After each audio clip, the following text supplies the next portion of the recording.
Hello everyone, welcome back. This is Nandini. आज के इस वीडियो में हम कवर करने वाले हैं मार्च 2025 के करंट अफेयर्स। अब जैसे कि आप जानते हैं, एसएससी के लेवल के एग्जाम्स के करंट अफेयर्स को कवर करने के लिए हमने एक डेडिकेटेड सीरीज लॉन्च किया है, जहां पे हम मंथली करंट अफेयर्स कवर कर रहे हैं स्टार्टिंग फ्रॉम जनवरी 2025। सो ये जो वीडियो है उसी का कंटिन्यूएशन होने वाला है। अभी तक हमने फेब 2025 तक के इम्पोर्टेंट टॉपिक्स कवर किए हैं और आज जो है हम मार्च 2025 के इम्पोर्टेंट हाइलाइट्स देखेंगे। इसमें हम कुछ इम्पोर्टेंट हमारे national highlights, international current affairs, ठीक है, current affairs related to science and tech, environment, sports, ये सब चीज़ें हम देखने वाले हैं। अब इस पर्टिकुलर स्टेज पे आपकी प्रिपरेशन में आपका मेन एम होना चाहिए कि आपके पास जितना भी कंटेंट आ चुका है, जो भी आप पढ़ चुके हैं, उसको कैसे हम रिवाइज करें और रिटेन करें। अब आपका केवल पर्पस ये नहीं होना चाहिए कि आप कैसे नए फैक्ट्स इकट्ठे करें, बल्कि आपका पर्पस ये होना चाहिए कि जो जो आप पढ़ चुके हैं उसको कैसे आप रिवाइज करें और एग्जाम तक याद रखें। सो इसी को ध्यान में रखते हुए हम आज का वीडियो स्टार्ट करेंगे। सबसे पहले हम देखेंगे important national highlights of March month 2025।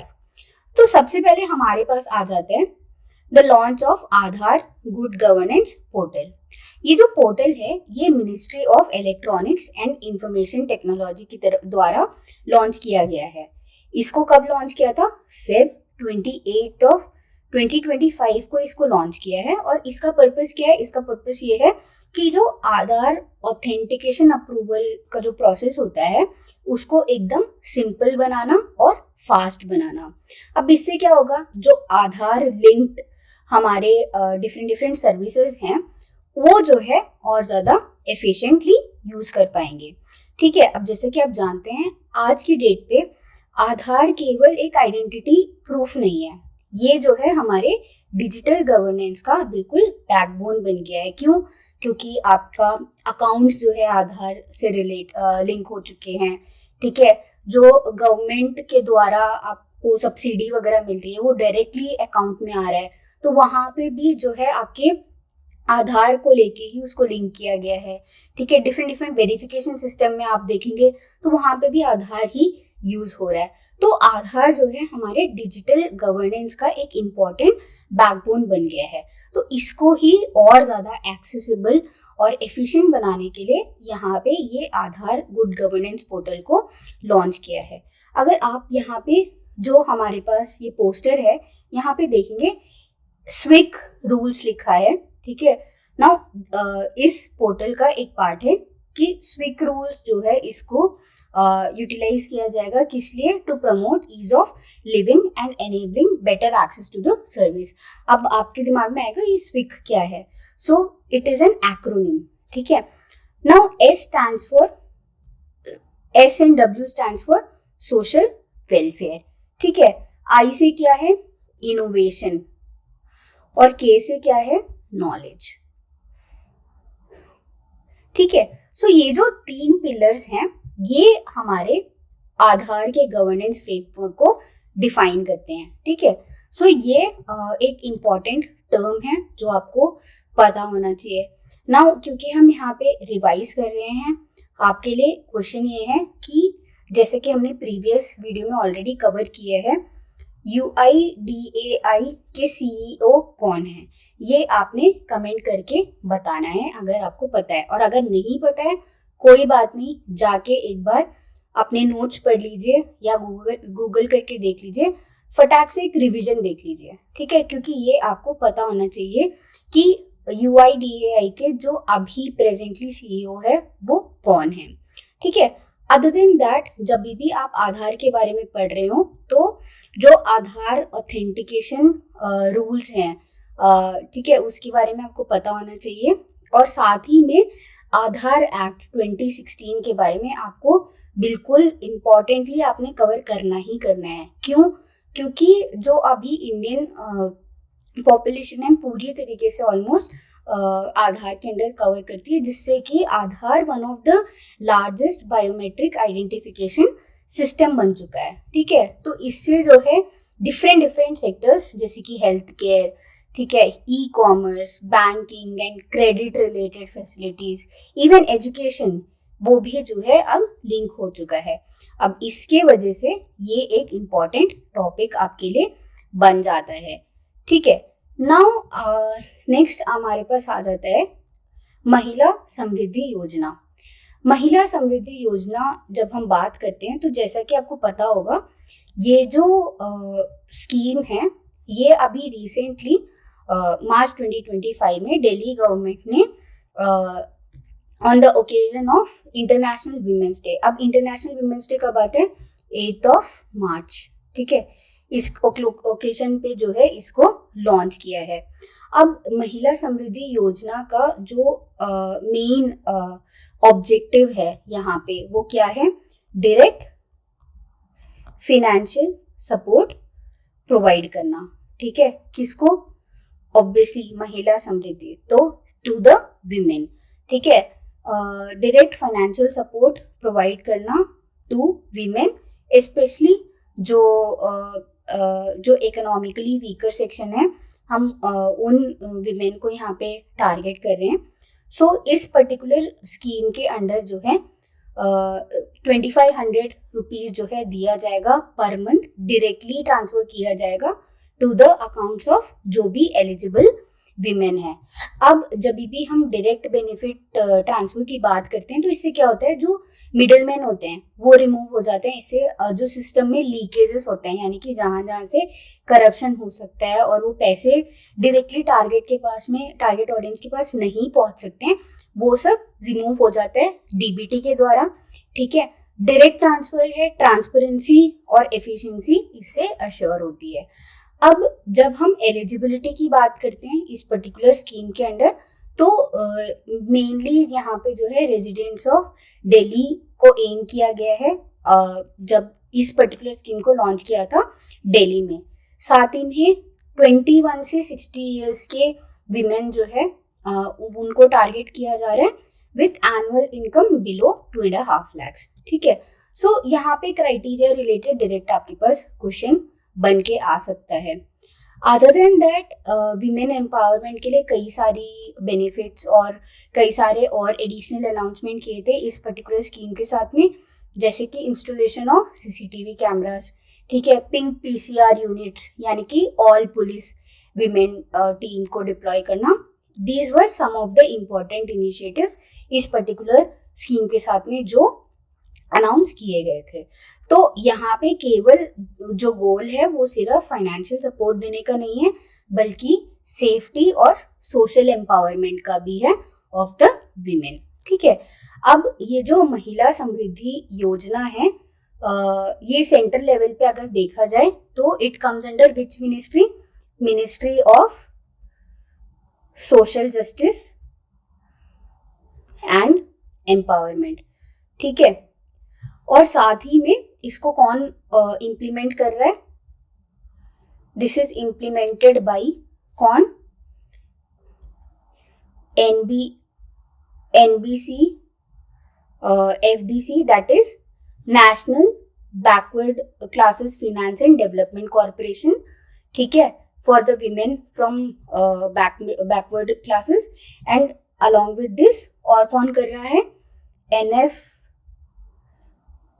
NFDC, ठीक है, दैट इज सो ये दोनों पर्टिकुलर जो पार्ट्स हैं ये इस पर्टिकुलर स्कीम को इम्प्लीमेंट कर रहे हैं। तो आपको ये चीज़ बिल्कुल पता होनी चाहिए कि कौन से पर्टिकुलर मिनिस्ट्री के अंडर आता है ये स्कीम, एंड साथ ही में इसको कौन इम्प्लीमेंट करता है, ठीक है।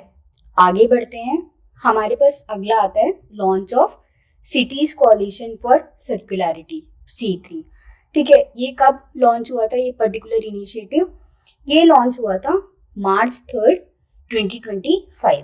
अब ये है क्या C3, बड़ा कॉम्प्लेक्स नाम लग रहा है। सो सबसे पहले आप देखेंगे सिटीज कोalition फॉर सर्कुलरिटी, नाम को देखते ही हम कोशिश करेंगे इसको समझने का। This has something to do with क्या, अर्बन गवर्नेंस, ठीक है।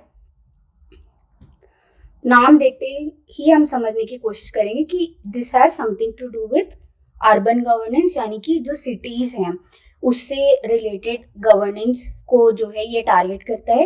एंड सेकेंडली इस पार्ट को देखिए, सर्कुलैरिटी। तो यहाँ पे सर्कुलैरिटी की जब हम बात कर रहे हैं तो यहाँ पे वी मीन सर्कुलर इकोनॉमी, ठीक है।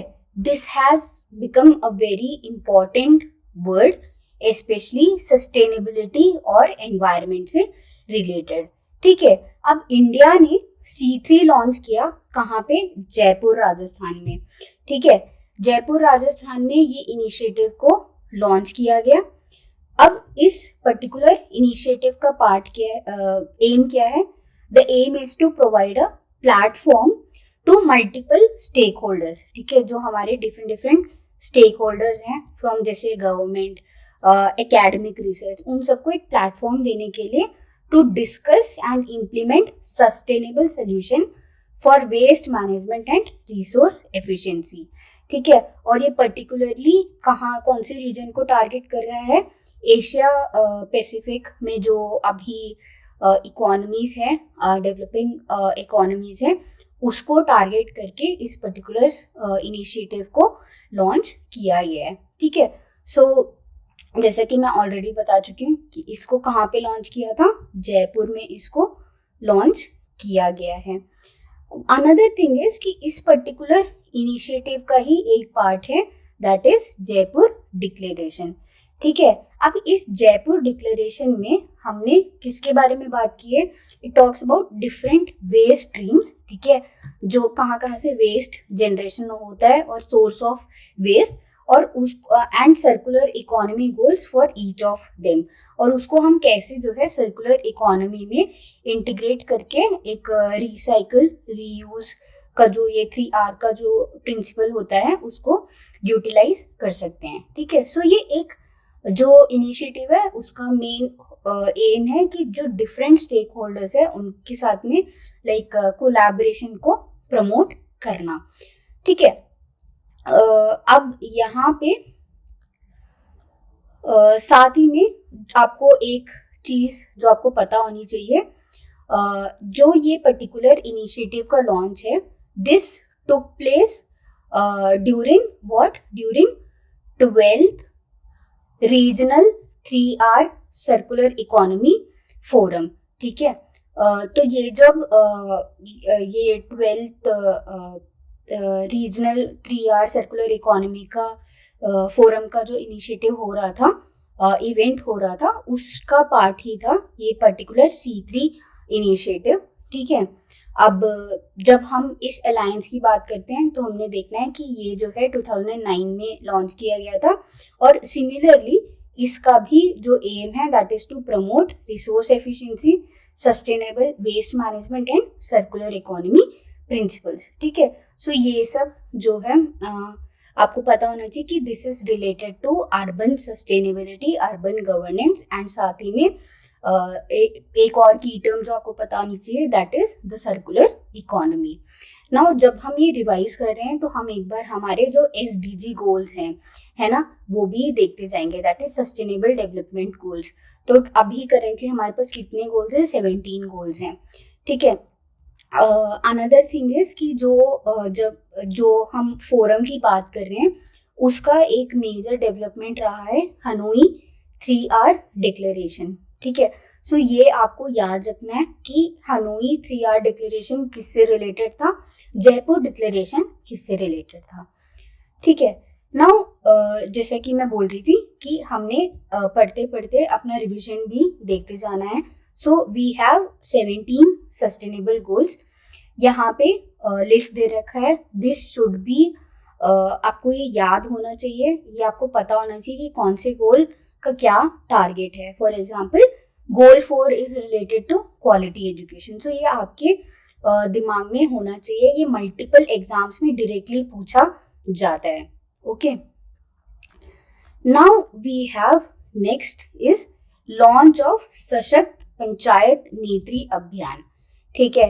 अगेन नाम को देख के ही आप कोशिश करिए इसको गेस करने का कि किससे रिलेटेड है। ऑब्वियसली फर्स्ट थिंग जो आपके दिमाग में आएगा दैट इज पंचायत, ठीक है, यानी कि रूरल गवर्नेंस से रिलेटेड होना चाहिए ये कहीं ना कहीं, ठीक है। सो ये जो पर्टिकुलर लॉन्च किया गया है, this was an initiative for capacity building, ठीक है, aimed at strengthening of elected women representatives from the Panchayati Raj institution. अब हम जब पंचायती राज इंस्टीट्यूशन की बात कर रहे हैं तो आपने यहीं पे साथ में अपना 73rd अमेंडमेंट का भी रिवीजन कर लेना है, ठीक है। नाउ इसका सशक्त पंचायत नीति अभियान का क्या फोकस रहा है? दिस इज कि जो हमारी विमेन रिप्रेजेंटेटिव्स हैं, इलेक्टेड विमेन रिप्रेजेंटेटिव्स हैं, उनका जो लीडरशिप एक्यूमेन है उसको शार्पन करना, डिसीजन मेकिंग कैपेसिटी को एनहांस करना, और जो ग्रास रूट गवर्नेंस है उसको जो है फोकस करके कैसे हम उसको इम्प्रूव कर सकते हैं, ठीक है। इस पर्टिकुलर इनिशिएटिव का मेन पर्पस ये है, ठीक है। सो एक और चीज जो आपने देख लेनी है, दैट इज कि इस पर्टिकुलर इनिशिएटिव में एक और एम है कि हम हर एक पंचायत में one model gram panchayat in each district both women and girl friendly, ठीक है। सो हम कोशिश करेंगे कि एटलीस्ट एक मॉडल ग्राम पंचायत हर एक डिस्ट्रिक्ट में क्रिएट किया जाए for the purpose of women empowerment in rural development, ठीक है। सो यहाँ पे एम है कि ये जो ग्राम पंचायत हो, मॉडल ग्राम पंचायत हो, वो जो है विमेन फ्रेंडली हो, ठीक है। As part of this initiative ये भी एक गोल है जो आपको पता होना चाहिए। Next we have launch of fit India carnival, ठीक है। फिट इंडिया कार्निवल, अब जैसा कि नाम से ही पता लग रहा है, the fit India carnival is ये एक इनिशिएटिव जो गवर्नमेंट ने लॉन्च किया है। क्यों? क्योंकि अगर आप देखें तो पास्ट फ्यू ईयर्स से ही इंडिया में जो है नॉन कम्युनिकेबल डिजीजेस के जो नंबर्स हैं वो बढ़ते जा रहे हैं, दैट इज जैसे डायबिटीज हो गया, कैंसर हो गया। सो ये सब कुछ एग्जांपल्स है। इससे जो है जो नंबर ऑफ पेशेंट्स है कार्डियोवैस्कुलर डिजीजेस हो गए, यानी कि जैसे लोगों को बहुत ऑफन बहुत सारे लोगों को हार्ट अटैक्स आ रहे हैं, ठीक है। तो ये सब जो है किसकी वजह से है? ये सब लाइफस्टाइल रिलेटेड इश्यूज हैं, ठीक है। सो इसको ही एम करते हुए ये पर्टिकुलर इनिशिएटिव को लॉन्च किया है। अब आप देखेंगे कि इसको किसने लॉन्च किया है। This was launched by ministry of Youth Affairs and sports. कहाँ पे लॉन्च किया है? न्यू दिल्ली में इसको लॉन्च किया है, ठीक है। अब देखिए, फिट इंडिया नाम से ही आपको पता लग रहा है कि इसका पर्पस क्या है। इसका पर्पस, इसका मेन ऑब्जेक्टिव है टू क्रिएट अवेयरनेस, ठीक है, फिटनेस अवेयरनेस क्रिएट करना, साथ ही में हेल्दी लाइफस्टाइल को लेके अवेयरनेस क्रिएट करना और एक ओबेसिटी फ्री इंडिया बनाना, ठीक है। अब जैसे कि आपको पता होना चाहिए, यहाँ पे स्टैटिक पार्ट जो आपका आ जाएगा, दैट इज कि जो नॉन कम्युनिकेबल डिजीजेस होते हैं, यानी कि लाइफस्टाइल डिजीजेस कौन कौन से हो गए, फॉर एग्जांपल डायबिटीज, हाइपरटेंशन, तो क्या ये कम्युनिकेबल डिजीजेस हैं या नॉन कम्युनिकेबल डिजीजेस हैं। सो ये एक इम्पॉर्टेंट कंटेक्स्ट है जो आपको मालूम होना चाहिए, ठीक है। Now let's move ahead. अब हमारे पास आ गया launch of India AI compute portal, ठीक है। सो सिंपल सी बात है, ये एक पोर्टल है which is related to artificial intelligence. नाम से पता लग रहा है यहाँ तक। अब केवल इतना ही जानना काफी नहीं है। अदर थिंग इज कि ये जो पोर्टल है, इसका मेन पर्पस क्या है? जो इंडिया का आर्टिफिशियल इंटेलिजेंस इकोसिस्टम है उसको कैसे हम स्ट्रेंथन करें, ठीक है। तो डिफरेंट स्टेक होल्डर्स, यानी कि जैसे डेवलपर्स हैं, रिसर्चर्स हैं, स्टार्टअप फाउंडर्स हैं, और ये सब जो है इनको कैसे हम मतलब एम्पावर करें सो दैट इनको एक्सेस हो किस चीज का, हाई परफॉर्मेंस कंप्यूटिंग इंफ्रास्ट्रक्चर का। ठीक है, सो इस पोर्टल के द्वारा जो है, ये पोर्टल ऑलमोस्ट 18,000 जीपीयूज यानी कि ग्राफिक प्रोसेसिंग यूनिट्स जो है प्रोवाइड करता है, जो कि इम्पॉर्टेंट पार्ट है किसका, एआई मॉडल ट्रेनिंग का, है ना। और साथ ही साथ में जो लार्ज स्केल डेटा प्रोसेसिंग होता है उसके लिए ये एक बहुत ज़्यादा इम्पॉर्टेंट पार्ट है। ठीक है, सो इस पर्टिकुलर पोर्टल के थ्रू हमारा एम क्या है, to provide high valued GPUs, ठीक है, हाई पावर्ड कंप्यूटिंग रिसोर्सेज, और साथ ही में एआई कोश एंड डेटा सेट प्लेटफॉर्म्स। इसके साथ में ही कुछ इम्पॉर्टेंट इनिशिएटिव्स को भी अनाउंस किया गया था, जिसका ही कुछ पार्ट्स है, क्या क्या, जैसे कि the AI competency framework for public sector official, उसी तरीके से iGOT AI mission Karmayogi which is also for the people who are in public services. ठीक है, साथ में India AI startup global acceleration programme with Station F. ठीक है, ये सब डिफरेंट इनिशिएटिव्स साथ में ही अनाउंस किए गए थे। अब इसका पर्पस एक ही है कि to build a strong AI driven ecosystem. ठीक है, अब जो नॉर्मल सीपीयूज की जो प्रोसेसिंग, जो सीक्वेंशियल प्रोसेसिंग करते हैं, तो जीपीयूज जो है उसको ही हाईली एफिशिएंट बनाते हैं। ठीक है, और इससे क्या होगा कि जो एआई रिलेटेड एप्लीकेशंस है उसकी एफिशिएंसी और ज़्यादा बढ़ जाएगी। ठीक है, तो यहाँ पे आपका की टेक अवे एक तो ये होना चाहिए कि इस पर्टिकुलर पोर्टल का एम क्या है। सेकेंडली, जो एआई कोश डेटा सेट प्लेटफॉर्म है, ये भी आपको पता होना चाहिए कि ये जो है एक डेटा सेट प्रोवाइड करता है जो कि एआई मॉडल्स को ट्रेन करने के लिए यूज होता है। ठीक है, सो ये कुछ इंपॉर्टेंट चीजें आपको पता होनी चाहिए कि जैसे एआई कोश क्या है, साथ में एआई कंप्यूट पोर्टल क्या है। ठीक है, now we move on to next topic. Next topic जो हमारे पास है that is Indian Railways, it's now part of Amrit Sarovar. ठीक है, to tackle what, to tackle the issue of water scarcity. अब जो इंडियन रेलवेज है that is now part of Amrit Sarovar mission. ठीक है, ये एक इम्पॉर्टेंट कदम है। क्यों? क्योंकि इसके द्वारा हम कोशिश करेंगे कि कैसे हम इंडियन रेलवेज की कैपेसिटी को भी यूटिलाइज करें अमृत सरोवर मिशन के टारगेट्स को फुलफिल करने के लिए। ठीक है, तो जब हम इंडियन रेलवेज को भी इंक्लूड कर रहे हैं, सो उससे क्या हो रहा है कि जो ग्राउंड वाटर लेवल्स हैं उसको इम्प्रूव करने के लिए we are trying to bring in Indian railways as well. ठीक है, क्यों? क्योंकि जो रेलवे के पास के जो लैंड है, मतलब रेलवे लैंड के पास जो वाटर बॉडीज हैं, Indian railways will help in developing that. ठीक है, जो एग्जिस्टिंग वाटर स्ट्रक्चर है उसको कैसे रेजुविनेट कर सकें।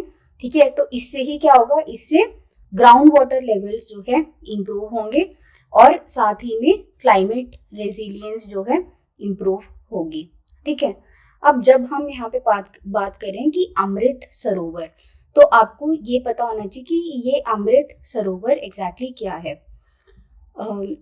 उससे पहले जो हमारा रेलवे लाइंस होगा, ठीक है, that will help in what, desilting. ठीक है, यानी कि desilting, excavation and construction of new water bodies. ठीक है, अब देखिए क्या होता है कि जो हमारे वाटर बॉडीज होते हैं उसमें सिल्ट जो है जमा होने लग जाता है। दैट इज एक सिंपल सी भाषा में अगर कहा जाए तो मिट्टी, स्मॉल पार्टिकल्स जो मिट्टी के होते हैं वो जमा होने लगेगा। ठीक है, तो यहाँ पे जो रेलवेज क्या हेल्प करेंगे, उसको वाटर बॉडी से रिमूव करने में हेल्प करेंगे, ठीक है। और ये जो सॉइल यहाँ से जो एक्सकवेट होगा, ठीक है, उसको ही यूज किया जाएगा कहाँ पे, रेलवे एम्बैंकमेंट्स, यानी कि जो रेलवे एम्बैंकमेंट्स को रिपर्पस करने में जो है इस पर्टिकुलर सॉइल को यूटिलाइज किया जाएगा। तो यहाँ पे आई होप आपको समझ आ रहा है कि किस तरीके से हम इंडियन रेलवेज को इस इनिशिएटिव में इंक्लूड करके हम कोशिश कर रहे हैं कि अमृत सरोवर का जो एम है to ensure sustainable water management, उसको हम फुलफिल कर रहे हैं, ठीक है। अब जब हम अमृत सरोवर की बात करते हैं तो ये जो इनिशिएटिव है इसको कब लॉन्च किया था, इसको लॉन्च किया गया था 2022 में, ठीक है। अमृत सरोवर जो इनिशिएटिव है इसको लॉन्च किया गया था 2022 में। इसकी जो नोडल मिनिस्ट्री है वो कौन सी आ जाती है, that is ministry of rural development, ठीक है। सो यहाँ पे द मेन पर्पस इस मिशन का कैसे कि जो वाटर बॉडीज हैं उसको रिवाइव करना, और किस तरीके से रिवाइव करना, कम्युनिटी ड्रिवन अप्रोच को लेके इसको रिवाइव करना।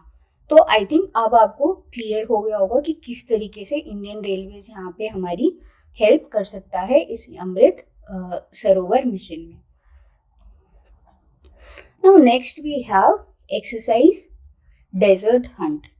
एक्सरसाइज डेजर्ट हंट जो है ये एक integrated tri service special force exercise है, जो कि कहाँ पे कंडक्ट किया गया था, ये कंडक्ट किया गया था जोधपुर में, ठीक है। ट्राई सर्विस मतलब जो इंडियन आर्म्ड फोर्सेस हैं तीनों, air forces, naval and army, तीनों जो है साथ में आके एक जॉइंट एक्सरसाइज है ये ट्राई सर्विस स्पेशल फोर्सेस। इसको आपने याद रखना है कि इसको जोधपुर में इसको कंडक्ट किया गया था। इसका मेन ऑब्जेक्टिव क्या था इस पर्टिकुलर एक्सरसाइज का, that is to enhance interoperability, coordination and synergy among 3 special units, ठीक है। किस तरीके से हम तीनों फोर्सेस में जो कोलैबोरेशन और कोऑर्डिनेशन एफर्ट्स है उसको कैसे इम्प्रूव कर सकते हैं, इस पर्टिकुलर एक्सरसाइज में उस चीज को देखा गया था, ठीक है। सो बेसिकली कैसे उसको स्ट्रेंथन किया जा सकता है और कैसे ये कोऑर्डिनेशन को और ज्यादा बेटर किया जा सकता है, क्योंकि आप जैसे जानते हैं कि मॉडर्न वॉरफेयर में ये बहुत ज्यादा एक इम्पॉर्टेंट एस्पेक्ट बन जाता है। नाउ आपके लिए क्वेश्चन है यहाँ पे, सी क्वेश्चंस का पर्पस ये नहीं है आपका नॉलेज टेस्ट करना, आपका यहाँ पे जो पर्पस है that is to make sure कि आप जो है इम्पॉर्टेंट फैक्ट्स या करंट अफेयर्स छोड़ ना रहे हो। This is just a way to revise, ठीक है। सो अगर आपको नहीं भी पता है कोई दिक्कत नहीं है, you just try to attempt, and उससे क्या होगा कि आपको अगर पता होगा तो आपका कॉन्फिडेंस और बूस्ट होगा, अगर आपको नहीं पता है तो आपका जो गैप है वो कवर हो जाएगा। So it is a win win for you. So यहाँ पे क्वेश्चन है, which Indian city becomes the first toward setting up India's first PPP model based green waste processing plant. So इसका answer क्या है, इसका answer है C, Indore. The correct answer is C, Indore. अब इंदौर का नाम सुनते ही सबसे पहले आपके दिमाग में क्या आता है, क्लीनेस्ट सिटी इंडिया का, ठीक है।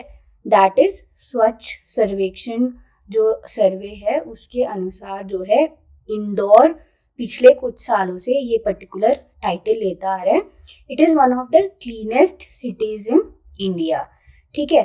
सो यहाँ पे ये PPP model green waste processing plant को इंस्टॉल करने का अनाउंस किया गया था लास्ट ईयर, ठीक है।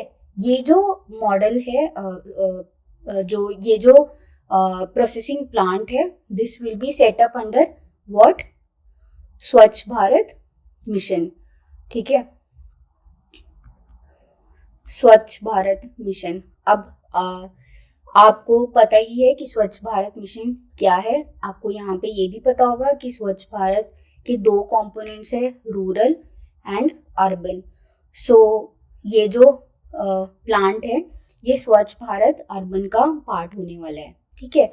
तो ये जो प्लांट है ये क्या क्या प्रोसेस करेगा, जैसे जो ग्रीन वेस्ट होता है, बायोडिग्रेडेबल वेस्ट होता है ना, उसको प्रोसेस करके एक यूजफुल आउटपुट जैसे कि कंपोस्ट, ठीक है, एनर्जी सोर्सेस उसमें बदलेगा। सो ऐसे जो प्लांट्स है ये बहुत ज़्यादा इम्पॉर्टेंट हो जाते हैं, स्पेशली जब हम बात कर रहे हैं सस्टेनेबिलिटी की, सर्कुलर इकोनॉमी की, ठीक है। अब आई होप कि आपको यहाँ पे पता है कि पीपीपी मॉडल क्या है। अगर आपको नहीं पता है तो एक बार अपने इकोनॉमी का जो पार्ट है वहाँ पे रिवीजन ज़रूर कर लीजिए, एक बार देख लीजिए एग्जैक्टली पीपीपी मॉडल क्या है। जस्ट आपके रेफरेंस के लिए मैं बता देती हूँ, इट्स पब्लिक प्राइवेट पार्टनरशिप। सो यहाँ पे गवर्नमेंट और प्राइवेट सेक्टर मिलकर जो है किसी प्रोजेक्ट को इम्प्लीमेंट करते हैं, ठीक है। नाउ स्वच्छ भारत के बारे में आपको जैसा कि पता ही है कि 2014 में ये लॉन्च किया गया था, ठीक है। नाउ नेक्स्ट वी हैव हमारा जो पार्ट है इंटरनेशनल अफेयर्स का। अब अगर आपने अपना फरवरी का करंट अफेयर्स भी देखा है तो वहाँ पे भी ये पार्ट कवर किया गया था एआई एक्शन समिट का। ये एआई एक्शन समिट जो है एक्चुअली किन किन ने चेयर किया था, कौन कौन सी कंट्री ने चेयर किया था, इंडिया ने और फ्रांस ने इसको चेयर किया है। तो जस्ट फॉर आपके रिवीजन के लिए इसको यहाँ पे ऐड किया गया है। Now next we have UN80 initiative, ठीक है। UN80 इनिशिएटिव, अब नाम ही थोड़ा ऐसे कॉम्प्लिकेटेड लग रहा है बट एक्चुअली नहीं है। UN80 इनिशिएटिव जो है इसको किसने अनाउंस किया है, जैसे कि नाम ही सजेस्ट कर रहा है, इट्स अनाउंस्ड बाय UN, ठीक है। इसका ऑब्जेक्टिव बहुत सिंपल है, क्या है, UN का जो एफिशिएंसी है उसको इम्प्रूव करना। जैसा कि आप जानते हैं कि पिछले कुछ टाइम से ये डिफरेंट ग्लोबल डायनेमिक्स के वजह से, अनसर्टेनिटी की वजह से और डिफरेंट जो चीज़ें होती आ रही हैं पास्ट डिकेड में एक्चुअली, तो उसने जो है UN का रेलेवेंस डिफरेंट जगह पे वॉर्स होना, अटैक्स होना और टैरिफ रेट्स का अनाउंस करना एक कंट्री का दूसरे कंट्री के ऊपर, ये सब जो चीज़ें जो ट्रेंड्स चलती आ रही हैं पिछले डेकेड से, उसमें जो है आप देखेंगे तो UN के इफेक्टिवनेस को लेके बहुत ज़्यादा क्वेश्चंस उठ रहे हैं। सो ये जो इनिशिएटिव है ये उसी इनिशिएटिव उसी पर्टिकुलर क्वेश्चन को आंसर करने के लिए है कि कैसे जो है हम UN का जो ऑपरेशन है, इंस्टीट्यूशनल फंक्शनिंग है, ठीक है, उसको हम कैसे इम्प्रूव कर सकें। और इसको इम्प्रूव करके हम क्या इम्प्रूव कर सकते हैं, हम ग्लोबल गवर्नेंस इम्प्रूव कर सकते हैं, ठीक है। So the focus is on efficiency, improvement of UN's efficiency, और इससे जो है हम ग्लोबल गवर्नेंस को इम्प्रूव करने का एम कर रहे हैं, ठीक है। अब जब हम ये पढ़ रहे हैं तो यहाँ पे एक और जो स्टैटिक पार्ट जो हमने कवर करना है, दैट इज कि UN कब एस्टैब्लिश हुआ था, 1945, ठीक है। तो इससे जो है जो इसका जो माइलस्टोन भी है 80 ईयर माइलस्टोन, वो भी एक इम्पॉर्टेंट पार्ट है, ठीक है। दैट इज वाई UN80, ठीक है। नाउ UN किस लिए सेटअप किया गया था ये आपको पता ही होगा, आपने थोड़ा बहुत वर्ल्ड हिस्ट्री में इसको कवर किया ही होगा, ठीक है। इसका HQ क्या है, कहाँ पे है, हेडक्वार्टर्स कहाँ पे, न्यूयॉर्क USA में, ठीक है। अब जब हम UN की बात करते हैं सो इसके कुछ मेन ऑर्गन्स हैं, क्या क्या, UN जनरल असेंबली है ना, UN सिक्योरिटी काउंसिल।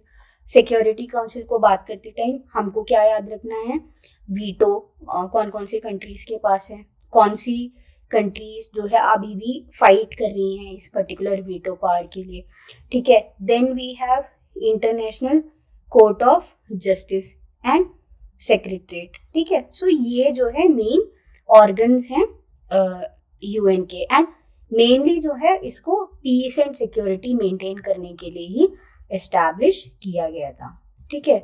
सो UN80 से हमें और क्या पता लगता है, UN80 से हमें ये पता लगता है कि जो ग्लोबल कॉन्फ्लिक्ट चल रहा है और ग्लोबल पावर डायनेमिक्स में चेंजेस आ रहे हैं, उसके साथ में यूएन को भी बदलना पड़ेगा with reference to that, so that institutionally वो एफिशिएंटली फंक्शन करे और साथ में ही ग्लोबल गवर्नेंस भी बेटर होती जाए। Next we have important appointments, ठीक है। अब यहाँ पे हम बात करेंगे जो अपॉइंटमेंट किया गया था मार्च 2025 में। सो तुहिन कांता पांडे, इनको अपॉइंट किया गया एज चेयरमैन ऑफ सेबी, ठीक है। सेबी यानी कि securities and exchange board of India. अब ये आपको पता है कि this is a regulatory body for what, for securities market, ठीक है, सिक्योरिटीज मार्केट इन इंडिया। तो ये क्या है, एक रेगुलेटरी बॉडी है। इसका मेन काम क्या है कि जो स्टॉक मार्केट है वो फेयर हो, ठीक है, इन्वेस्टर्स जो हो वो प्रोटेक्टेड हो और ट्रेडिंग भी जो है ट्रांसपेरेंटली और एफिशिएंटली हो, ठीक है। सो सेबी का मेन काम ये है। और इसको कब एस्टैब्लिश किया था, इसको 1998 में एस्टैब्लिश किया गया था। This is a non statutory body, ठीक है। और जब इसको एस्टैब्लिश किया गया था 1988 में as a non statutory body establish किया गया था, बट फर्दर 1992 में इसको स्टैट्यूटरी बॉडी का पोजीशन मिला, किसके अंडर, सेबी एक्ट ऑफ 92, ठीक है। तो ये चीज आपको पता होना चाहिए। नाउ तो जैसा कि हम ऑलरेडी देख चुके हैं कि सेबी का रेगुलेटरी रोल होता है एंड डेवलपमेंटल रोल भी है कि किस तरीके से फिनेंशियल मार्केट्स को और डेवलप करना है और इनोवेट करके इन्वेस्टर्स का जो इंटरेस्ट है उसको भी प्रोटेक्ट करना है, ठीक है। अब जैसे कि जब भी आप ये पढ़ रहे हो ये भी जरूर देख लीजिए कि सेबी कौन से मिनिस्ट्री के अंडर फॉल करता है, तो ये तो आपको पता ही होगा ना। इसको पढ़ते पढ़ते साथ में आप एक बार जो आपका इकोनॉमी का पार्ट है वो भी आप देख लीजिए। Now next we have sports part, ठीक है। सबसे पहले हम देखेंगे रणजी ट्रॉफी के बारे में। नाउ रणजी ट्रॉफी 2025 जो है it was won by whom, Vidarbha, किसको डिफीट करके, केरला को डिफीट करके ये रणजी ट्रॉफी जो है विदर्भ ने जीता। अब आपको ये भी पता होगा कि ये जो टूर्नामेंट है ये कौन ऑर्गेनाइज करता है, BCCI, ठीक है, that is Board of Control of Cricket in India.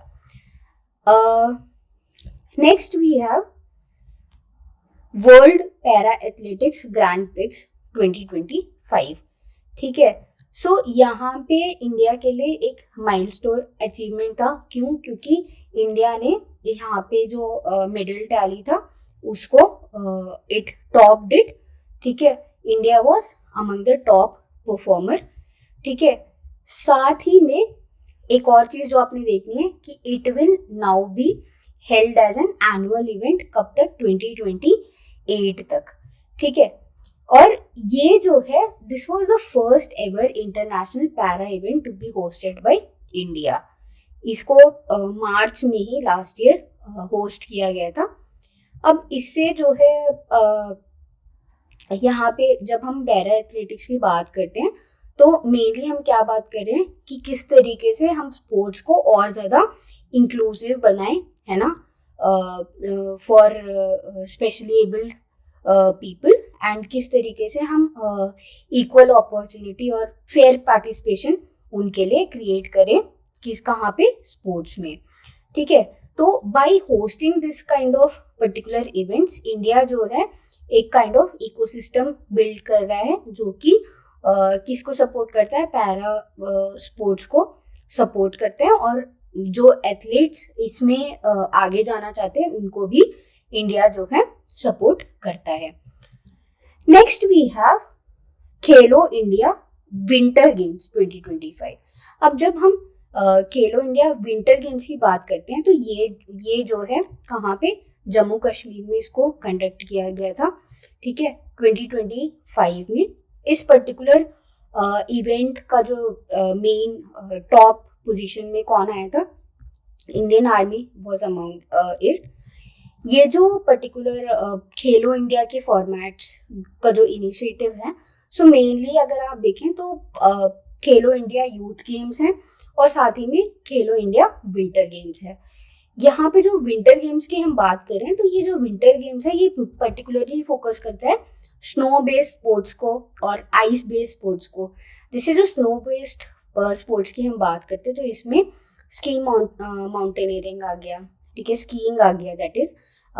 साथ में जब हम आइस बेस्ड स्पोर्ट्स की बात करते हैं तो यहाँ पे मेन स्पोर्ट्स कौन कौन से आ जाते हैं, जैसे आइस हॉकी, ठीक है। सो जैसा कि नेम खुद सजेस्ट करता है, ये ऐसे एरियाज में कंडक्ट करवाया जाएगा लॉजिकली जहाँ पे आइस और स्नो जो है इजीली अवेलेबल हो, तो जैसे कि जम्मू कश्मीर, लद्दाख, हिमाचल, है ना।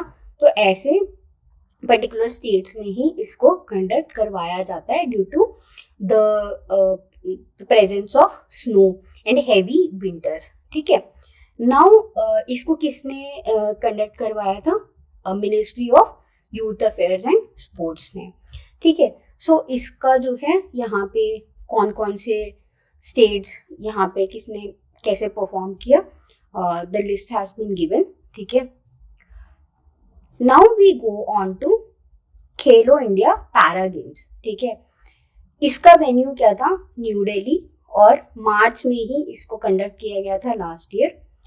As part of this particular para games 1300 athletes ने इसमें पार्ट लिया था, पैरा एथलीट ने पार्ट लिया था डिफरेंट स्पोर्ट्स में। 6 जो है डिफरेंट टाइप के स्पोर्ट्स यहाँ पे इसमें इंक्लूडेड थे। क्या क्या, para athletics, para archery, para badminton, shooting, table tennis and para power lifting, ठीक है। सो यहाँ पे अगर देखेंगे तो जो मेडल का टैली अगर आप देखेंगे तो Haryana topped among the other states, ठीक है। हरियाणा के बाद it was Tamil Nadu, then you had UP, followed by Rajasthan and Maharashtra, ठीक है। Now we have Women Premier League, ठीक है, दैट इज सिंपल भाषा में it was the IPL for women, IPL for women, ठीक है। सो 2025 का जो WPL था it was won by whom, Mumbai Indians, ठीक है। ये कहाँ पे कंडक्ट किया गया था, मुंबई में ही इसको कंडक्ट किया था। मुंबई इंडियंस ने they won against whom, Delhi Capitals, ठीक है। So the player of the match was Harmanpreet and player of tournament was स्काईवुड ब्रंट, ठीक है। सो ये आपको पता होना चाहिए, this is like basic current affairs, ठीक है। एक क्वेश्चन यहाँ पे आपके लिए है कि कितने WPL के एडिशंस जो हैं मुंबई इंडियंस ने जीते हैं अब तक। सो अगर आपको पता है तो कमेंट सेक्शन में जरूर बताइए। Now we come to awards and honours. So 2025 में PM नरेंद्र मोदी को he was awarded with honorary order of freedom of Barbados, ठीक है। किस लिए इनको अवार्ड दिया गया, इनकी लीडरशिप को रिकॉग्नाइज करते हुए, इनकी कंट्रीब्यूशन को रिकॉग्नाइज करते हुए, specially during the covid pandemic, ठीक है। अगर आप ये देखें तो ये जो अवार्ड है this is one of the highest civilian honours जो है जो कि बारबाडोस में इंडिविजुअल्स को दिया जाता है, ठीक है। So one of the key things आपको जो यहाँ पे पता होना चाहिए दैट इज कि ये अवार्ड किनको मिला है, और साथ में ये पता होना चाहिए कि it's one of the highest civilian award. ठीक है, then we have Abel prize ऑफ 2025। ये एबल प्राइज जो है this was given to Masaki Kashiwara. ये कौन थे? He is a Japanese mathematics. ठीक है, सो इनका जो कंट्रीब्यूशन है in algebraic analysis and representation theory, ठीक है, उसको रिकॉग्नाइज करते हुए उनको ये पर्टिकुलर अवार्ड दिया गया है। Next we have Stockholm Water Prize award. अब अगर आपको पता हो तो ये जो स्टॉकहोम वाटर प्राइज अवार्ड है, इसको इवन इस पर्टिकुलर डोमेन में मतलब इसको नोबेल प्राइज ऑफ वाटर भी कहा जाता है। ठीक है, ये कौन देता है? This is given by Stockholm international water institute. अब 2025 में मिस्टर गंटर ब्लॉस्ची को ये पर्टिकुलर अवार्ड दिया गया। किस लिए? उनके रिसर्च को लेके रिगार्डिंग द फ्लड हाइड्रोलॉजी। ठीक है, सो उन्होंने जो ये वाटर रिसोर्स मैनेजमेंट होता है एंड फ्लड हाइड्रोलॉजी है, उनमें जो है काफ़ी ज़्यादा रिसर्च किया और उसको ही रिकॉग्नाइज करते हुए उनको ये पर्टिकुलर अवार्ड दिया गया। ठीक है, इस पर्टिकुलर कंट्रीब्यूशन से जो है बहुत सारे गवर्नमेंट्स की हेल्प होती है। कैसे कि बेटर जो है, जैसे जो फ्लड प्रेडिक्शन है उसको कैसे इम्प्रूव कर सकते हैं। एट द सेम टाइम जो डिजास्टर मैनेजमेंट है, ठीक है, डिजास्टर प्लान मतलब मैनेजमेंट प्लान्स है, उसको डेवलप करते टाइम ये सब जो रिसर्च है ये बहुत ज़्यादा इम्पॉर्टेंट रोल प्ले करते हैं। इनके जो इनपुट्स होते हैं ये बहुत ज़्यादा इम्पॉर्टेंट रोल प्ले करते हैं। सो ऐसे चीज़ में जो है इनका कंट्रीब्यूशन बहुत इम्पॉर्टेंट हो जाता है। सो स्टॉकहोम वाटर प्राइज दिया गया गंटर ब्लॉस्ची को। ठीक है, now we have the Ramsar award for wetland wise use. ठीक है, ये किनको मिला? ये मिला डॉक्टर जयश्री वेंकटेशन को।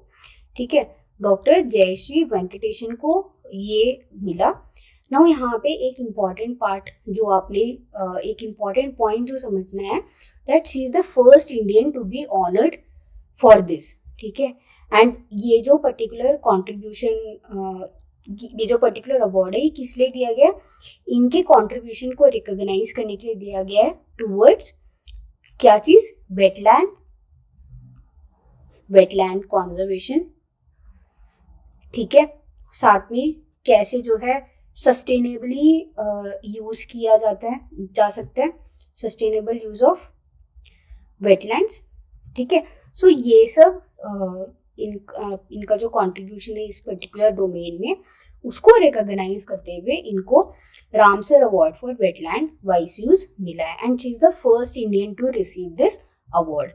ठीक है, अब यहाँ पे now first thing that should come into your mind is wetland Ramsar award. ठीक है, जब आप रिवाइज कर रहे हो तो उसमें जो है आपने ये पर्टिकुलर टर्म्स के बारे में देखना है। अब जैसे कि आपको पता होगा कि जो रामसर कन्वेंशन है, ठीक है, रामसर कन्वेंशन जो कि 1971 में साइन हुआ था।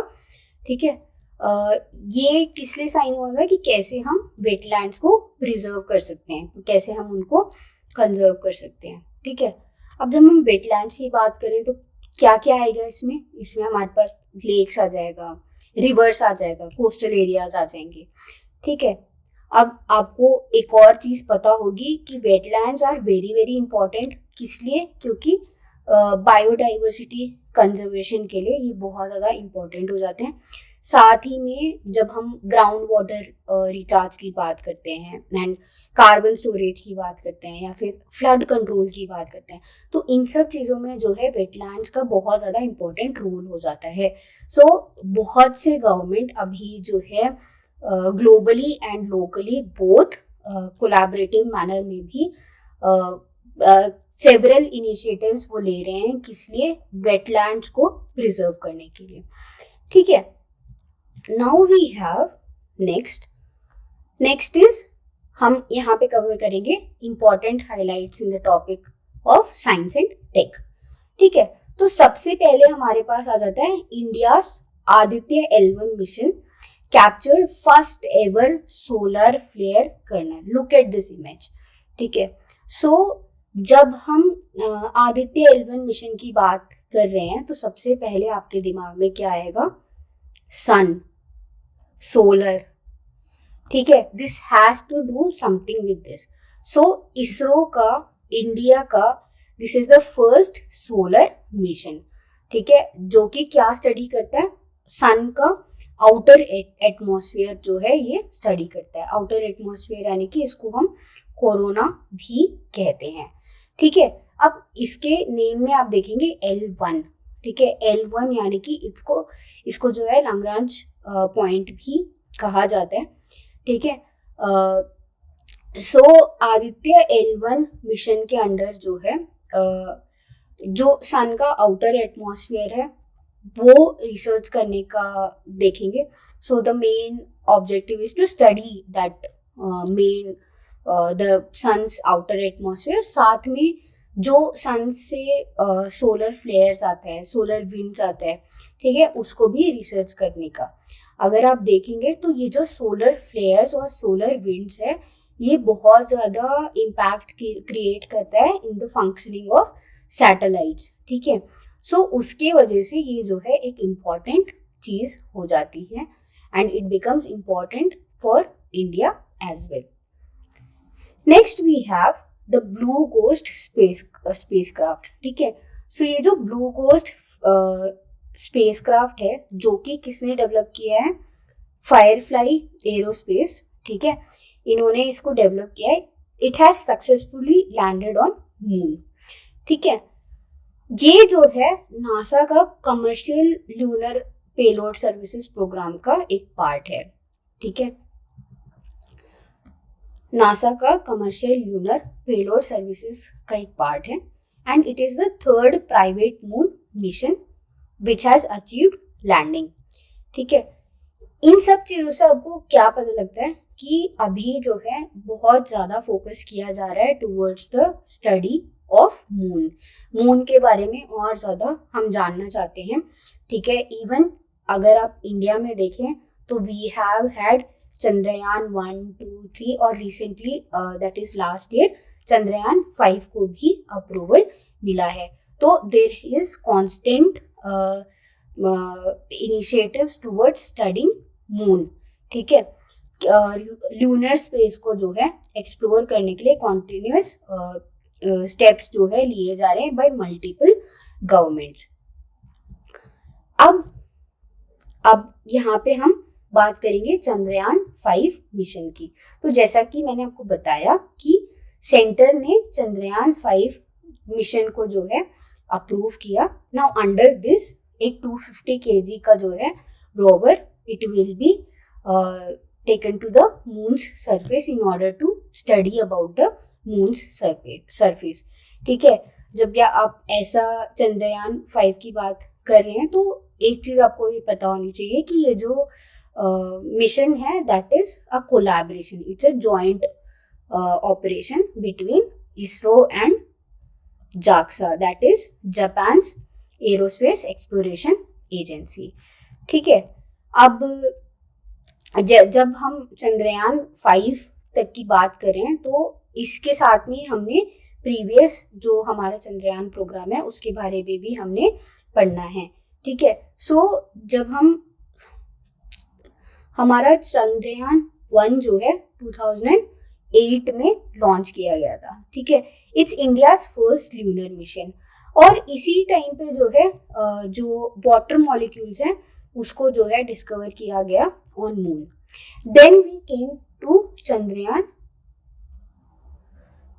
2, है ना, जो कि 2019 में ये लॉन्च किया गया था, जिसमें कि हमने विक्रम एंड प्रज्ञान के बारे में देखा था। Vikram was the lander, Pragyan was the rover, ठीक है।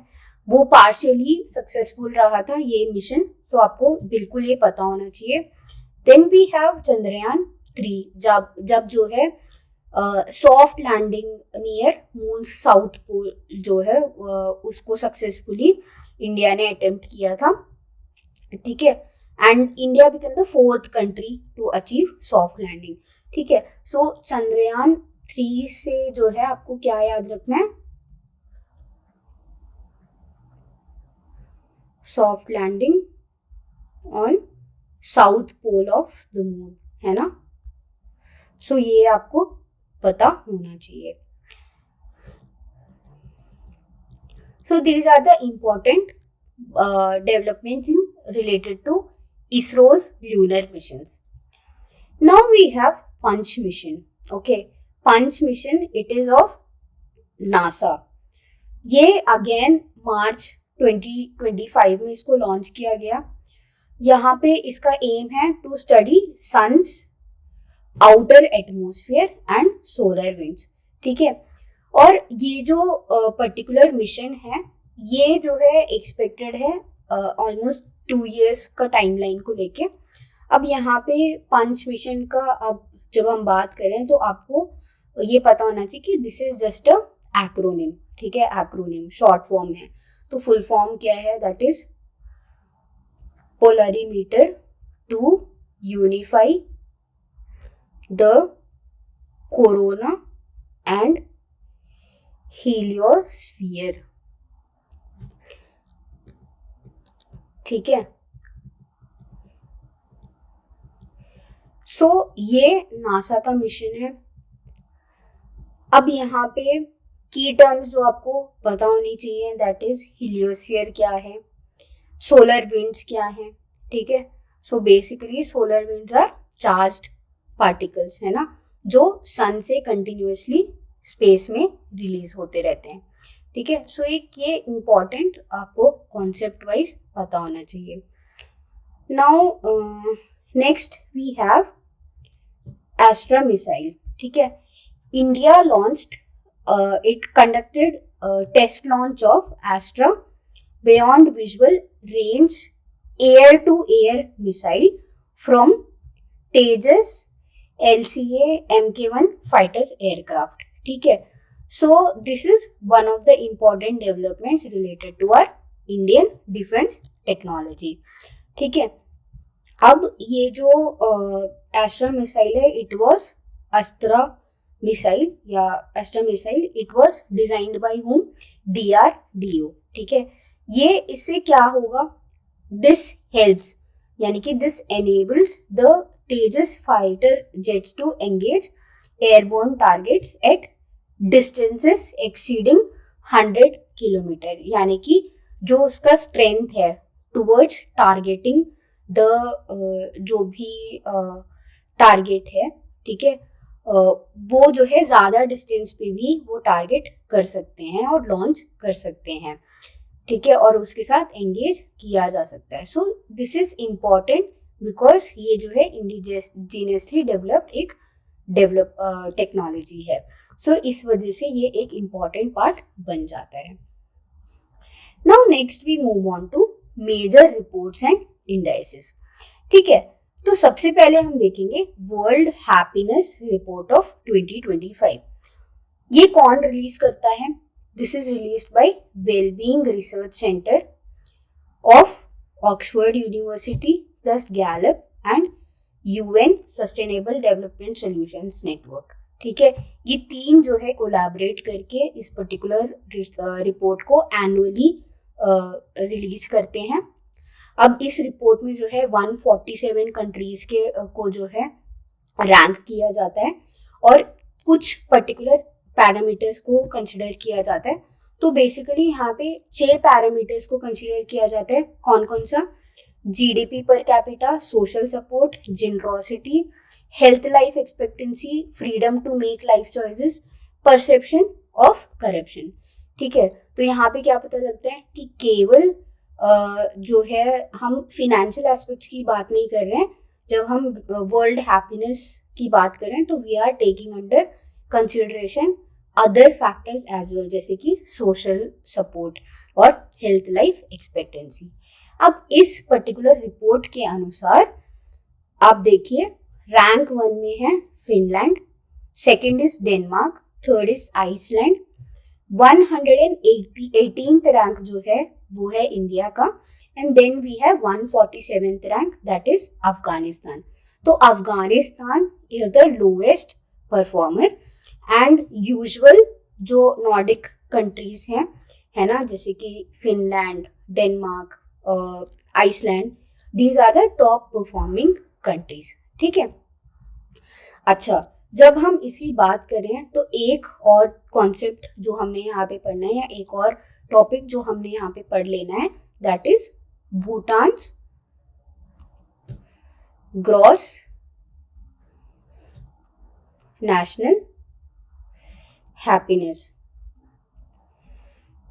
है ना। So instead of focusing on only on GDP as a factor कि कैसे जो है वो कंट्री डेवलप कर रहा है या बढ़ रहा है, ग्रो कर रहा है, भूटान जो है ग्लोबली नोन है to adopt GNH, that is gross national happiness. ठीक है।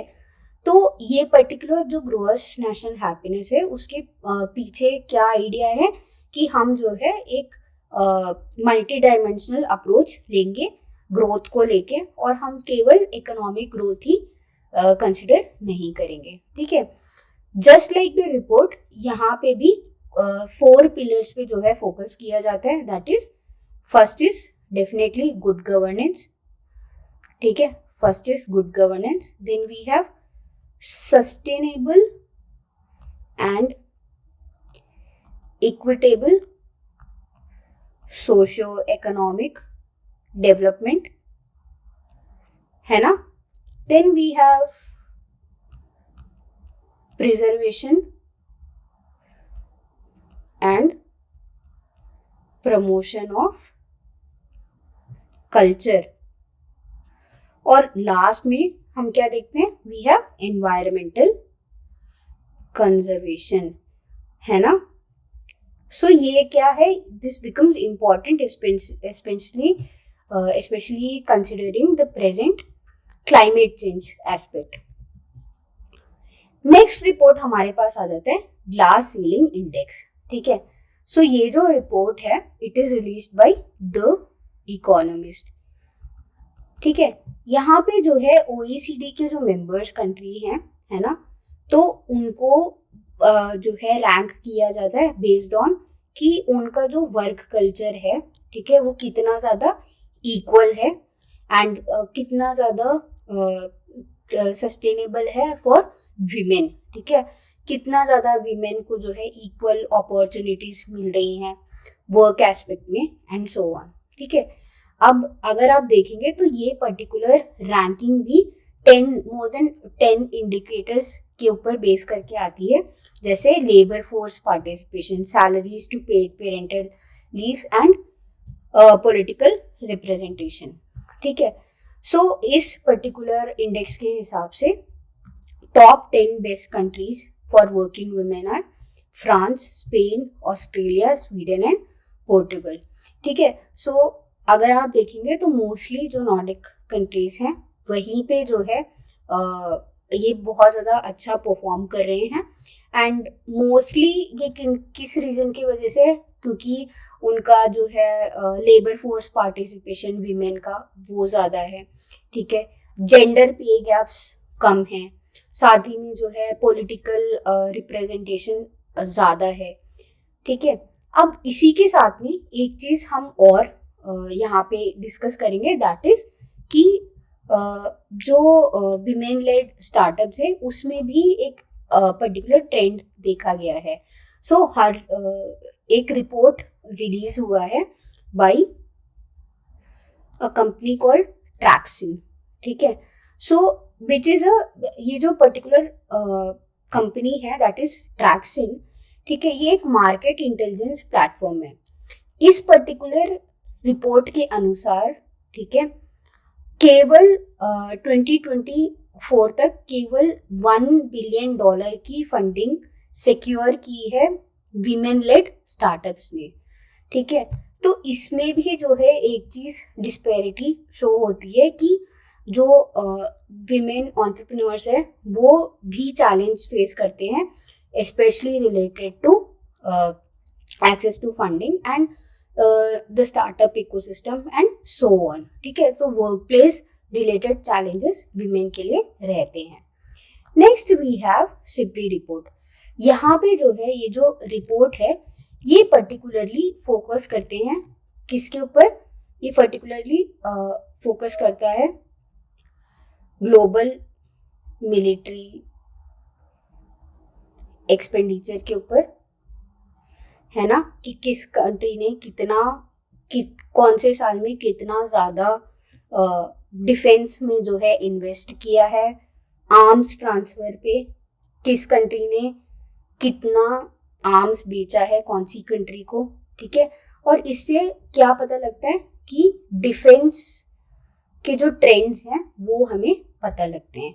अगर आप देखें तो इस रिपोर्ट के अनुसार टॉप इंपोर्टर्स में Ukraine, India and Qatar are few of the countries, ठीक है। तो इंडिया जो है it's among the top military spenders, ठीक है। So this is few things that you should know. ये जो पर्टिकुलर सिप्री ये जो ऑर्गेनाइजेशन है, सो ये बेसिकली कॉन्फ्लिक्ट एनालिसिस से रिलेटेड चीज़ों पे काम करता है, ठीक है। And annually they come up with this report जहाँ पे मिलिट्री एक्सपेंडिचर की बात होती है और ये पता लगता है कि किस तरीके से जो आर्म्स रेस है डिफरेंट कंट्रीज के बीच में वो कैसे तेजी से बढ़ता जा रहा है, किस तरीके से कंट्रीज हेवीली इन्वेस्ट कर रहे हैं अपना डिफेंस मैकेनिज्म को बिल्ड करके मेंटेन करने में। Next we have global terrorism index, ठीक है। अब ये जो ग्लोबल टेररिज्म इंडेक्स है ये किसने रिलीज किया है, the institute for economics and peace ने। इसका जो पर्टिकुलर एम है इस पर्टिकुलर रिपोर्ट का, दैट इज कि कंट्रीज को बेस करना है based on the impact of terrorism. अब यहाँ पे डिफरेंट फैक्टर्स कंसिडर किए जाते हैं जैसे कि number of attacks, number of deaths, number of injuries, ठीक है। सो ओवरऑल टेररिज्म का उस पर्टिकुलर इकोनॉमी में या उस पर्टिकुलर कंट्री में क्या इम्पैक्ट रहा है इस पर्टिकुलर इंडेक्स से हमें ये पता चलता है। सो टॉप 10 कंट्रीज जो यहाँ पे हैं that is Burkina Faso, we have Pakistan, Syria, Mali, Niger, ठीक है।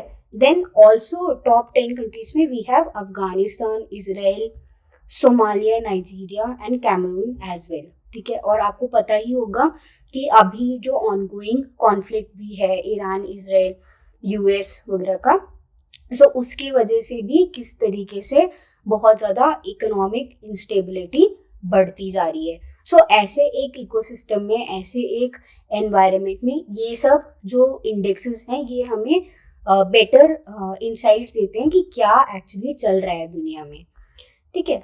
Now we have the section for environment and ecology. अब एनवायरनमेंट एंड इकोलॉजी में सबसे पहले हमारे पास एक आ जाता है that is India's first riverine dolphin survey, ठीक है। सो अब हम बात करने वाले हैं कुछ डॉल्फिन्स की। सो इंडिया ने जो है लास्ट ईयर एक नेशन वाइड रिवराइन डॉल्फिन का सर्वे कंडक्ट किया है, ठीक है।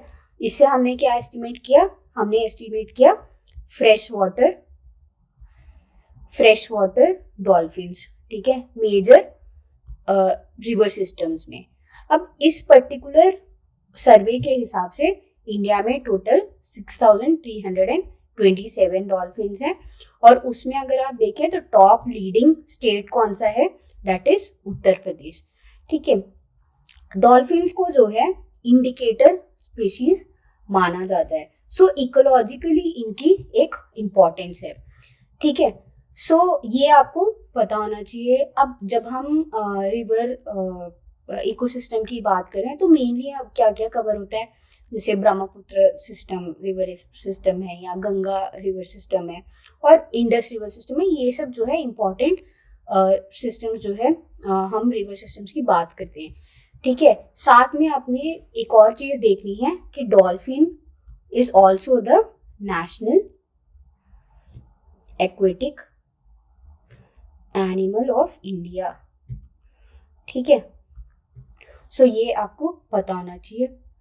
अनदर इंटरेस्टिंग फैक्ट इज कि डॉल्फिन को जो है शेड्यूल 1 में, under schedule 1 of wild life protection act जो है इसको डाला गया है. इसका मतलब इसको same amount of highest level of protection दिया गया है as to tigers and all.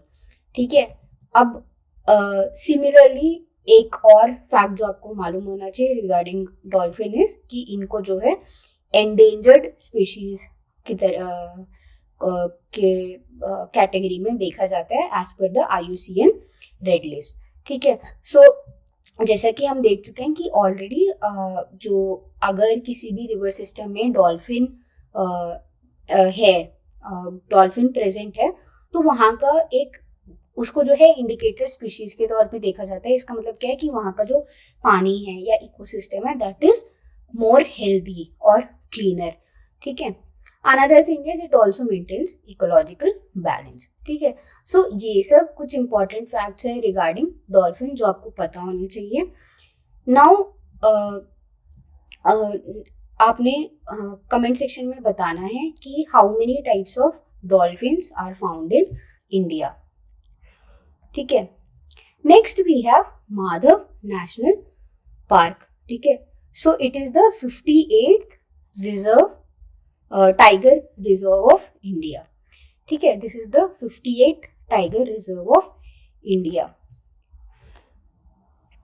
अब आप अगर देखेंगे तो टाइगर कंजर्वेशन का ये जो टॉपिक है ये रिपीटेडली आता जा रहा है. पास्ट जो 3 मंथ्स के हमारे करंट अफेयर्स रहे हैं उसमें भी जो टाइगर का जो प्रोजेक्ट टाइगर रिलेटेड फैक्ट्स हैं वो रिपीटेडली आते जा रहे हैं. तो आपने ये बिल्कुल भी मिस नहीं करना है. ठीक है, सो माधव नेशनल पार्क जो कि कहाँ पे है,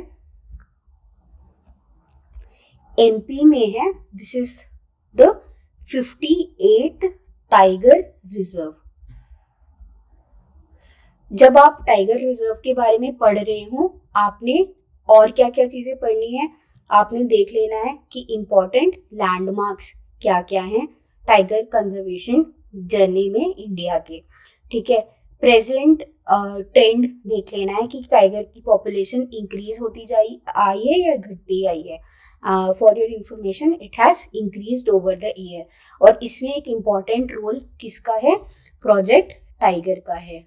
ठीक है, जब हम प्रोजेक्ट टाइगर की बात करते हैं हम एक और चीज पढ़ते हैं that is NTCA, that is national tiger conservation authority, जो कि ministry of environment, forest and climate change के अंडर आता है. सो प्रोजेक्ट टाइगर रिलेटेड चीजें आपने पढ़ लेनी है. और एक और चीज जो आपने देख लेनी है दैट इज कि जो टाइगर रिजर्व होते हैं दे यूजुअली उनको जो है 2 पर्टिकुलर भागों में बांटा जाता है, जोन्स में बांटा जाता है, that is core zone and buffer zone. ठीक है, जो कोर जोन होता है वहां पे जो ह्यूमन एक्टिविटी होती है दैट इज स्ट्रिक्टली प्रोहिबिटेड. ठीक है, वहां पे ह्यूमन एक्टिविटी अलाउड नहीं होती. बट बफर जोन होता है वहां पे लिमिटेड ह्यूमन एक्टिविटी अलाउड होती है. तो जब भी आप टाइगर रिजर्व्स के बारे में पढ़ रहे हो तो आपने उसकी क्राइटेरियाज देख लेनी है. नंबर ऑफ टाइगर रिजर्व्स कितने हैं इंडिया में वो देख लेना है. एंड प्रोजेक्ट टाइगर से रिलेटेड जो इंफॉर्मेशन है उसको रिवाइज कर लेनी है. एंड प्रीवियस वीडियोस में भी हमने ये चीज कवर किया है. ठीक है, साथ ही में टाइम्स ऑफ इंडिया के एक छोटे से इलस्ट्रेशन में उन्होंने पूरी तरीके से कवर किया है कि किस तरीके से जो टाइगर कंजर्वेशन की जर्नी है वो इंडिया की रही है और क्या क्या माइलस्टोन्स रहे हैं. ठीक है, इसमें से इम्पोर्टेंट माइलस्टोन अभी जो है 2023 में जो इंटरनेशनल बिग कैट्स अलायंस है वो लॉन्च हुआ है. ठीक है, सो ये आपको पता होना चाहिए. अनदर थिंग इज कि MP जो है उसमें हाईएस्ट नंबर ऑफ टाइगर्स हैं.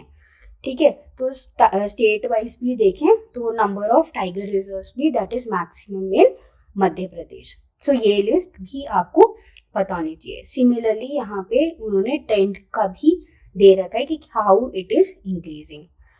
ठीक है, next we have green transition alliance India. अब ये जो ग्रीन ट्रांजिशन अलायंस इंडिया है, इसको किसने एस्टैब्लिश किया है? This was established by Denmark. इसका पर्पस क्या है? To strengthen cooperation with India on sustainable energy alternatives. ठीक है, अब यहाँ पे जो ये एक इम्पॉर्टेंट स्ट्रैटेजी भी है टुवर्ड्स व्हाट टुवर्ड्स एक partnership, that is green strategic partnership. ये जो ग्रीन स्ट्रैटेजिक पार्टनरशिप है, this was launched in 2020 under green transition alliance. ठीक है, हमारा एम क्या है कि किस तरीके से कार्बन न्यूट्रल कंट्रीज जो है उसमें हम कन्वर्ट हों, एंड किस तरीके से जो है मल्टीपल जितने हमारे कंट्रीज हैं और स्टेक होल्डर्स हैं वो साथ में हैं इस पर्टिकुलर एम को फुलफिल करने के लिए। सो यहाँ पे की चीज जो आपने याद रखनी है, दैट इज कि it is part of India Denmark partnership. ठीक है, और इसको जो है एस्टैब्लिश किया है डेनमार्क ने। अब हम चलते हैं हमारे मिसलेनियस पार्ट में। ये जो न्यूज रहा है, this was one of the most important news और बहुत ज्यादा इंटरेस्टिंग न्यूज भी रहा है मार्च 2025 का।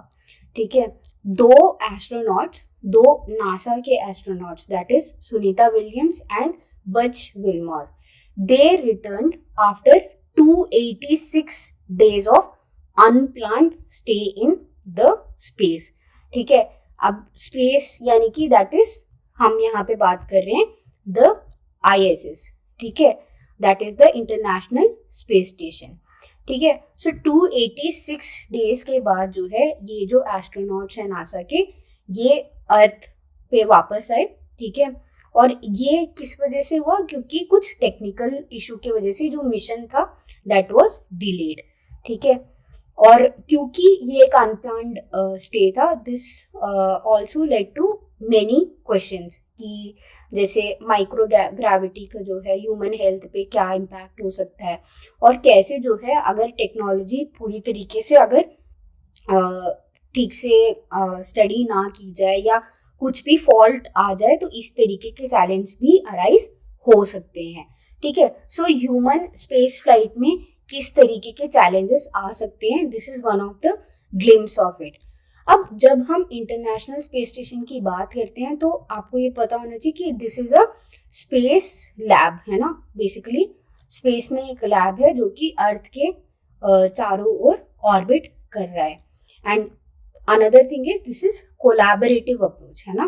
This is collaboration between different state country के जो स्पेस एजेंसीज हैं उनका, जैसे कि यूएसए का you have NASA, then you have JAXA that is Japan, है ना।